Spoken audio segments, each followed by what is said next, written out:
नमस्कार विद्यार्थी मित्रांनो, मी रतिकांत मोरे, श्री तारकेश्वर माध्यमिक विद्यालय पाबळवाडी, तालुका पाटण, जिल्हा Satara.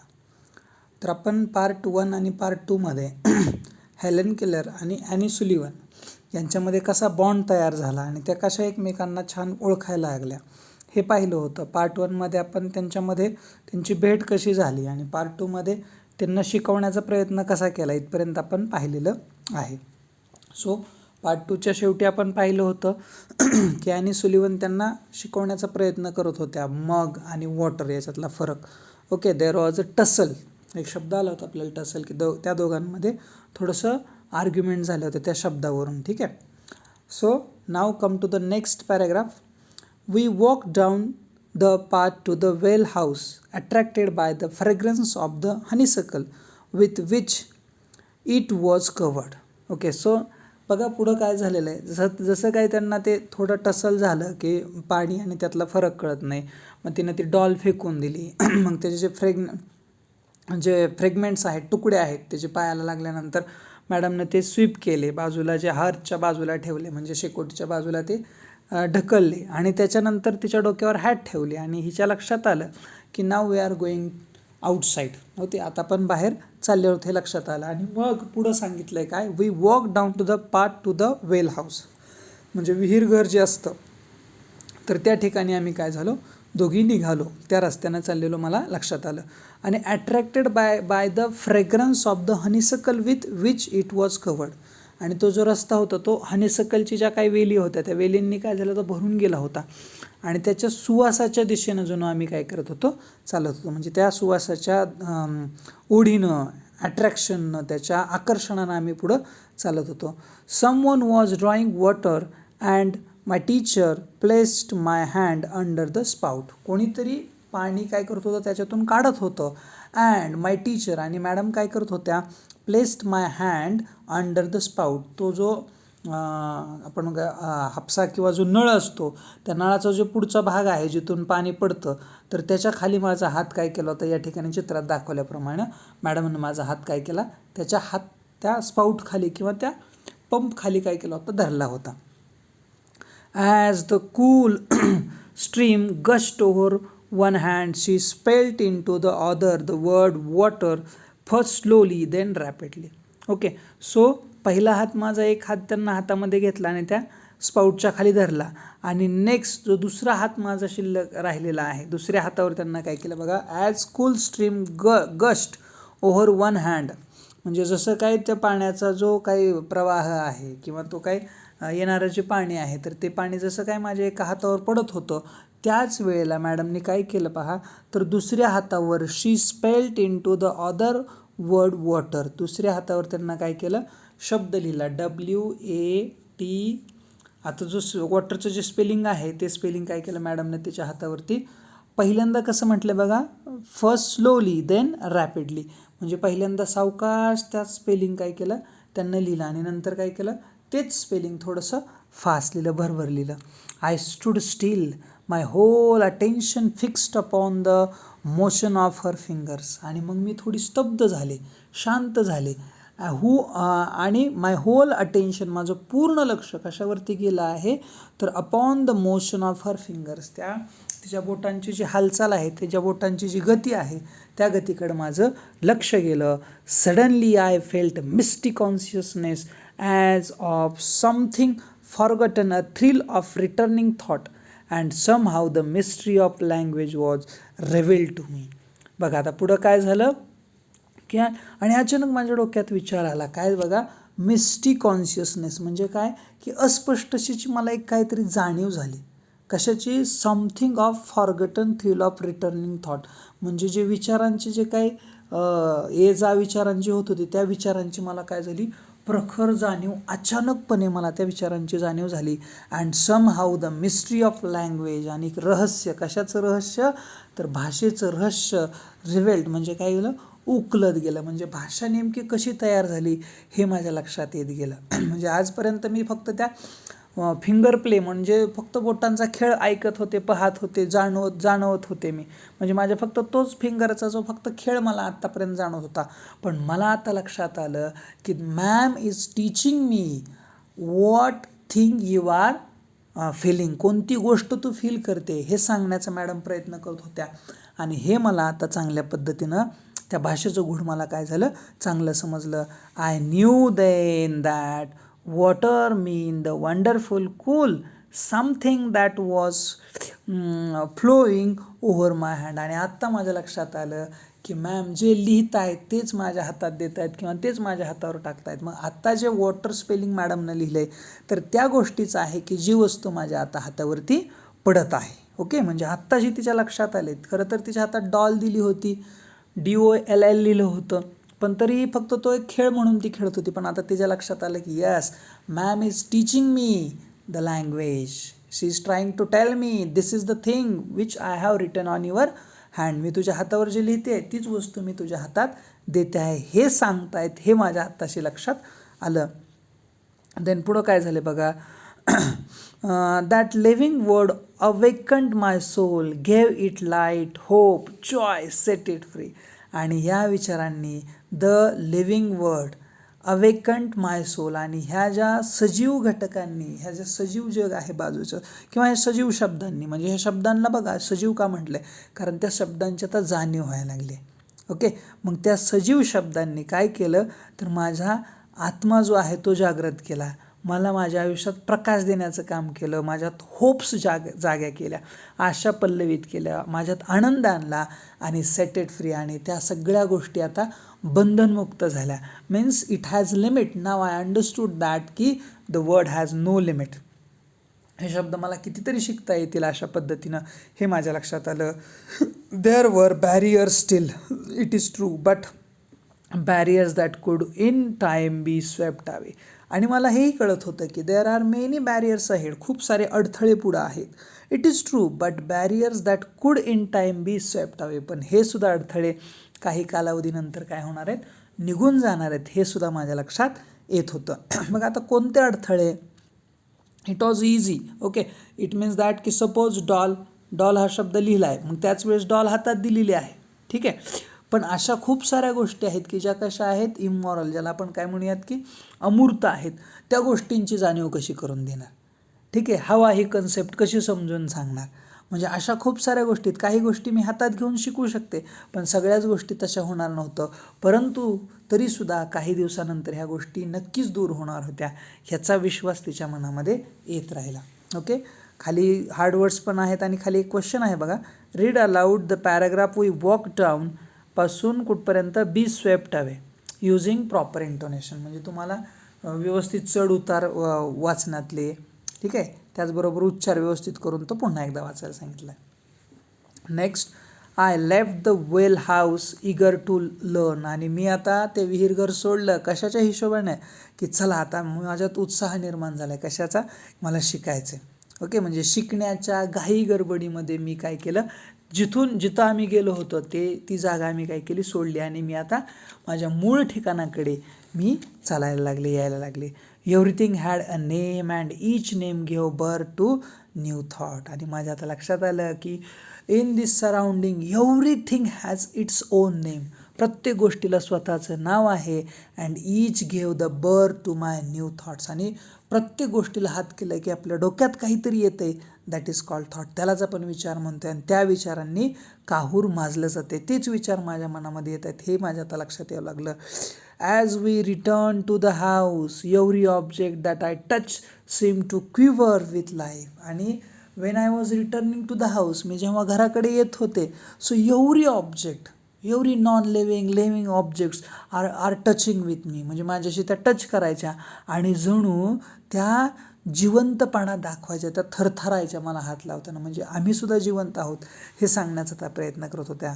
That was because I saw everything with the strange new sight that had come to me. आणि आता हे सगळं पॉसिबल कशामुळं झालं होतं, ह्या सगळ्या गोष्टी वेगळ्या होत्या, आजपर्यंत मला परक्या होत्या, पण now I had a new sight. मला आता काय होता, एक नवीन देखावा, नवीन दृष्टी माझ्यामध्ये आलेली होती. आणि त्या सगळ्या गोष्टी जणू माझ्याशी काय करत होत्या, आता रिॲक्ट करत होत्या, माझ्याशी बोलत होत्या. On entering the door I remembered that doll I had broken. आणि जशी काय मी त्या दरवाज्यामध्ये आले, माझ्या लक्षात आलं की बिफोर सम टाईम, काही वेळापूर्वी मी ती बाहुली सीज करून डॅश केली होती, जोरात आपटली होती. त्याचे तुकडे जे होते त्या तुकड्यांचं माझ्या आठवणीत आलं. म्हणजे मी जी बाहुली मोडली होती, फाडली होती किंवा तोडली होती इथं आपण म्हणूयात, तर त्या बाहुलीला मी काय काय केलं हे माझ्या लक्षात आलं. I felt my way to the hearth and picked up the pieces. आणि मग मी मॅडमने तर शिकोटीकडच्या बाजूला ढकलले असल्यामुळे मी तिकडे गेले आणि तिथले जे पीसेस फ्रेगमेंट्स जे तुकडे होते ते मी काय केले, गोळा केले. I tried vainly to put them together. आणि मी ते जोडण्याचा निष्फळ प्रयत्न, वेनली म्हणजे काय, निष्फळ, जो सक्सेस होणार नाही, इन वेन आपण ज्याला म्हणतो, तो निष्फळ प्रयत्न मी तिथं करू लागले. Then my eyes filled with tears. आणि माझे डोळे पुन्हा काय झाले, पाणावून गेले. म्हणजे मला कळालं मी मगाशी किती मोठी चूक करून इथून गेले होते. And without any sorrow or regret, कुठलंही दुःख पश्चाताप मला झाला नव्हता. For I realised what I had done. आणि आत्ता मात्र लक्षात आलं, आय रिअलाइज दॅट की my teacher was teaching me something but I did not listen her. Okay, I make अँगर ऑन हर. मी तिच्यावर रागावले वगैरे वगैरे, ह्या गोष्टी माझ्या लक्षात आल्या. And for the first time I felt repentance and sorrow. आणि मला पहिल्यांदा स्वतःचा पश्चाताप, म्हणजे मी वागल्याचा पश्चाताप, मी वागल्याचं दुःख मला आज पहिल्यांदा झालं. Now come to the next. Remember what they all were. मग ते कोणते शब्द होते ते मी आता आठवते. But I do know that mother, father, sister, teacher were among them words that were to make the world blossom for me like Aaron's rod with flower. आणि त्या दिवशी मी खूप सारे शब्द शिकले. मला सगळे शब्द काय आज आठवणार नाहीत, खूप नवीन शब्द शिकले. ते कोणतेही मी आज सांगू शकणार नाही, पण त्याच्यामधले नक्कीच कोणते कोणते असतील, आई, वडील, बहीण, शिक्षक, हे 100% त्याच्यामध्ये शब्द असतील की ज्या शब्दांनी काय केलं आहे मला बघा. ते जे शब्द आहेत त्या शब्दांनी माझं जग जे आहे ते अधिक सुंदर बनवायचं काम केलं. म्हणजे जशी जादूची छडी आपल्या आयुष्यात अचानकपणे परिवर्तन करते, तसं माझ्या त्या छडीसारखं परिवर्तन माझ्या आयुष्यामध्ये या गोष्टींनी केलं. आणि पुढं म्हटलं आहे, it would have been difficult to find the happier child than I was as I lay in my crib at the close of the eventful day. आणि त्या दिवशी मला वाटत नाही की या जगात माझ्या इतकं आनंदी मूल कोणतं असू शकेल. म्हणजे एवढी मी आनंदी झाले होते.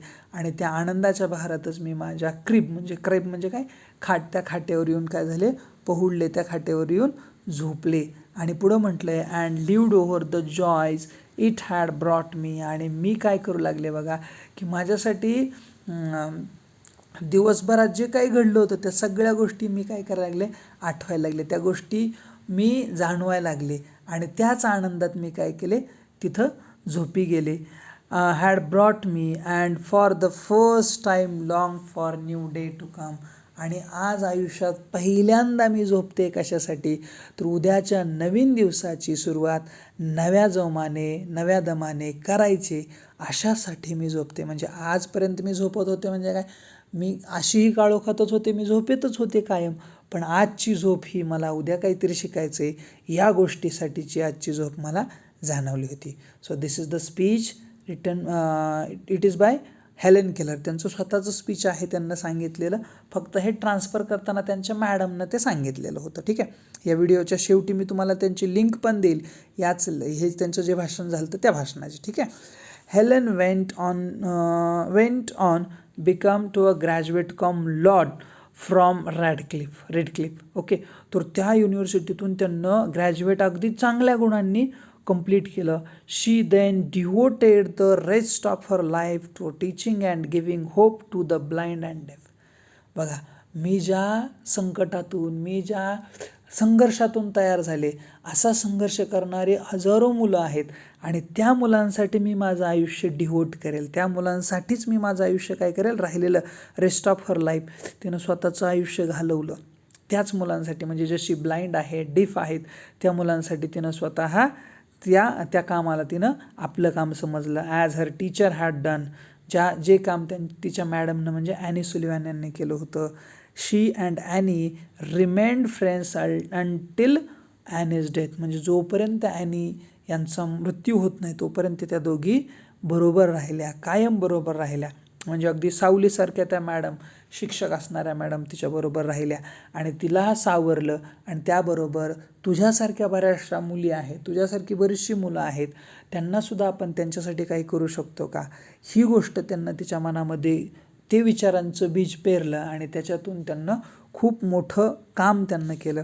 आजसुद्धा आपण बघतो त्या देशामध्ये त्यांचं एक म्युझियम आहे आणि त्याच्यामध्ये त्या ठिकाणी असणारा हा बाहेरचा जो स्टॅच्यू आहे त्याचा फोटो मी तुम्हाला इथं ठेवलेला आहे. ओके, तर अशा पद्धतीनं टीचर आणि स्टुडंट यांच्यामधला बॉन्ड किती महत्त्वाचा असतो आणि तो जर व्यवस्थित राहिला तर किती डेव्हलपमेंट कुठल्याही व्यक्तीमध्ये होऊ शकते हे सांगण्याचा प्रयत्न याच्यात केलेला आहे. Okay, now come to the next question. What were the barriers, how could they B swept away. आता बघा मगाशीचा हा प्रश्न आहे की what were the barriers. Okay, म्हणजे काय की नेमके अडथळे कोणते. बॅरियर्स म्हणजे काय तर अडथळे, नेमके अडथळे कोणते. ठीक आहे, अडथळे नेमके कशा कशाचे आहेत. आणि पुढं म्हटलंय how could they B swept away, आणि ते कसे बाजूला सारले जातील, कसे दूर करणे शक्य आहे. ओके, सो ॲक्च्युअली बॅरियर्स काय आहेत. It is very easy to understand the language by the objects which are moral things, म्हणजे ज्या काही मूर्त गोष्टी आहेत. ठीक आहे, तर त्या गोष्टी माझ्या हातामध्ये जर मी दिलं, समजा डॉल दिली, तर त्या डॉलला मी कळू शकते नाही की याला पण टच केलं, yes this is doll. But some things are there which are not present or we can't touch them, we have to feel them only. तर मग त्या गोष्टी कशा शिकायच्या. म्हणजे बॅरियर्स काय आहेत की म्हणजे काय म्हणता येईल आपल्याला, by trying to touch every living object she could name it. बरोबर आहे, म्हणजे टच करून ती त्याला काय करू शकली असती, त्याचं नाव सांगू शकली असती. But all the things are not touchable. पण सगळ्याच गोष्टी टचेबल आहेत का, नाही. Some things are invisible you can say, म्हणजे त्या कशा आहेत, अदृश्य आहेत. So how can I understand by that invisible things name, कसं कळणार, हा मोठा बॅरियर होता. पण तरीसुद्धा त्या म्हणतात हाऊ कुड दे बी, म्हणजे त्या स्वेप्ट अवे होतील, म्हणजे त्या हळूहळू काय होतील, ढकलल्या जातील. Means I will learn by time, म्हणजे वेळेनुसार मी त्यासुद्धा काय करेल, शिकेल. Why did young Helen feel repentance and sorrow. म्हणजे हेलनला, त्या लहानग्या हेलनला पश्चाताप आणि दुःख का वाटलं. ओके, लक्षात घ्या कधी वाटलं होतं की when the teacher had tried to tell her mug and water, the difference between mug and water, but she was confused to tell mug and water. Okay, then that's why she took that she seized that doll and she dashed that doll on the floor. So the doll was broken. ती बाहुली काय झाली होती, सगळी फुटून गेली होती. But that time she did not feel any regret or any sorrow. तिला काहीही दुःख वाटलं नाही. But when she understood what, की when she realized that every object that exists has a name, she saw everything with a strange new sight. When she remembered her broken doll, she felt repentance and sorrow for what she had done. म्हणजे तिनं आत्तापर्यंत बघितलं की प्रत्येक गोष्टीला काहीतरी नाव आहे, हे सांगण्याचा मॅडम मला प्रयत्न करत होत्या. But I did not listen हर, हे तिच्या लक्षात आलं. And Wien she return from the well house, ज्यावेळेस ती इकडून माघारी आली, ज्यावेळेस तिला विचार काय असतो हे कळालं, then she understood the pieces of that by seeing, by feeling म्हणूयात आपण, आता सीईंग तर म्हणू शकणार नाही आपण. ओके, म्हणजे तिनं त्यावेळेस तिथं त्या दरवाजात आले की तिला फील झालं की I made the mistake. Okay, आणि त्यामुळं तिला काय झालं, वाईट वाटलं. Okay, now I will tell you, I will show you some grammar questions based on 2 or 3 passages. Okay, as the cool stream gushed over one hand, she spelt into the other the word water, first slowly then rapidly. Okay, as soon as, पहिली कृती दुसरी कृती, सगळ्याच्या सुरुवातीला as soon as, म्हणजे वाक्याची सुरुवात तुम्ही कशी करणार, as soon as न करणार, नंतर पहिली कृती झालेलं वाक्य, जे पहिलं वाक्य तेच लिहिणार आणि कॉमा देऊन तुम्ही काय करणार, सेकंड सेंटेन्स लिहिणार. Okay, this is as soon as, म्हणजे हे झालं की लगेच ते घडलं अशा अर्थानं. Next, we walk down the path. Question tag करायचा आपल्याला याचा. Question tag write the sentence as it is, then give comma, then walked down. Walked this V2. V2 means did. V2 म्हणजे काय वाक्यातलं हेल्पिंग वर्ब? डीड आहे, पण ते did न लिहिता तुम्हाला काय लिहावं लागेल? डिडंट लिहावं लागेल. का? कारण पॉझिटिव्ह सेंटेन्स असलं क्यूटी कसा होतो? त्याचा नेगेटिव्ह होतो. So what will be the answer? पहिल्यांदा वाक्य जशाच तसं द्या, कॉमा द्या, त्याच्यानंतर डिडंट लिहा, डिंट म्हणतो आपण त्याला, आणि पुढं काय करा? विल घेऊन सगळ्यात शेवटी क्वेश्चन मार्क द्या. ठीक आहे, अशा पद्धतीने त्याचा क्यूटी होऊन जाईल. Now come to the next question. The question is that living word awakened my soul. म्हणजे त्या लिव्हिंग वर्डनं माझा आत्मा काय केला? जागृत केला. कशाला जागृत केलं? व्हॉट न शब्द क्वेश्चन विचारला तर तुम्हाला उत्तर भेटेल. मग काय येणार आहे? व्हॉट. ओके, पुढं काय घ्यावं लागेल? Helping verb. आता बघा, लिव्हिंग वर्ड अवेकंट आलं आहे, म्हणजे या ठिकाणी काय आलेलं आहे? V2 आलं आहे, म्हणजे वाक्यात डीड आहे. What did the living word awaken. Okay, आणि सगळ्यात शेवटी क्वेश्चन मार्क. अशा पद्धतीचं वाक्य तुमचं ह्याचा WH क्वेश्चन तयार होईल. नेक्स्ट आहे पहा, each name give birth to the new thought. Okay, बघा, प्रत्येक गोष्ट काय करते? कशाला जन्म देते? तर नवीन विचारांना काय करते? जन्म देते. Okay, so what do each name give? उत्तर येईल the birth to a new thought. Okay, next, we walk down the path, convert it into perfect present tense. Perfect past चा फॉर्म्युला आहे had plus V3, right. had घ्यावं लागणार आहे, नंतर V3 घ्यावं लागणार आहे. बाकीचं O आहे, S आहे, ते जशाच तसं. ओके, सो had म्हटल्यावर बघा वाक्य काय करावं लागेल तुम्हाला? V subject as it is, Vला V जशाच तसा, नंतर had घ्यावं लागेल, V had, then walked down. सगळं बाकीचं जे आहे ते तुम्हाला जशाच तसं पुढचं लिहायचं आहे. पुढं काहीही बदल करायचं नाही. कारण काय? की वॉकचा V2 आणि V3 ED लागूनच होते. रेग्युलर वर्ब आहे ते. Okay, so question 6, my teacher placed my hand under the spout, change the voice. बघा, my teacher placed my hand under the spout. माझ्या शिक्षिकेनं माझा हात काय केला? त्या पंपाखाली धरला. आता याच्यात आधी तुम्हाला सब्जेक्ट, वर्ब, ऑब्जेक्ट कुठलं आहे ते शोधून घ्यावं लागेल. माय टीचर सब्जेक्ट, प्लेस्ड हे वर्ब आहे, आणि माय हँड जे आहे ते काय? ऑब्जेक्ट आहे, आणि हे वाक्यातलं कॉम्प्लिमेंट आहे. ओके, वाक्यातला अतिरिक्त भाग. सो कसं असायला पाहिजे? मग याचं उत्तर पहा. पहिल्यांदा तुम्हाला ऑब्जेक्ट घ्यायचं आहे. Object is my hand. Okay, नंतर प्लेस्ड म्हणजे V2 आलं. V2 आलं म्हटल्यावर तुम्हाला सिम्पल पास्ट आला. सिम्पल पास्टचं कन्व्हर्जन PV करताना वॉज किंवा वर आपण घेत असतो. मग माय हँड आहे आणि एकच हात आहे, त्याच्यामुळे इथं काय येणार आहे? माय हँड वॉज. पुढं V3 घेणार आहेत, प्लेस्ड. पुढं काय? वाक्यातलं कॉम्प्लिमेंट म्हणजे काय? Under the spout. Under the spout, आणि पुढं बाय माय टीचर. ओके, म्हणजे माझ्या शिक्षिकेकडून माझा हात त्या नळाखाली किंवा पंपाखाली धरण्यात आला. ओके, अशा पद्धतीने तुमचं याचं ॲन्सर येणार आहे. Now come to the next question. The question is, I felled the fragments of the broken doll at my feet. याचा पण चेंज द व्हॉइस करायचा आहे. आता बघा, आय फेल्ट काय? The fragments of the broken doll at my feet. म्हणजे काय feel झालं? तर ते महत्त्वाचं. इथं ऑब्जेक्ट आहे तुमचा the fragments of the broken doll. Okay, हे तुमचं. हे ऑब्जेक्ट आधी घेणार द फ्रेगमेंट्स. आता इथं फ्रेगमेंट्स आले हे लक्षात घ्या, अनेक वचन आहे. ठीक आहे, म्हणजे तुम्हाला काय घ्यावं लागेल? तुम्हाला वज न घेता आता वर घ्यावं लागेल, WERE.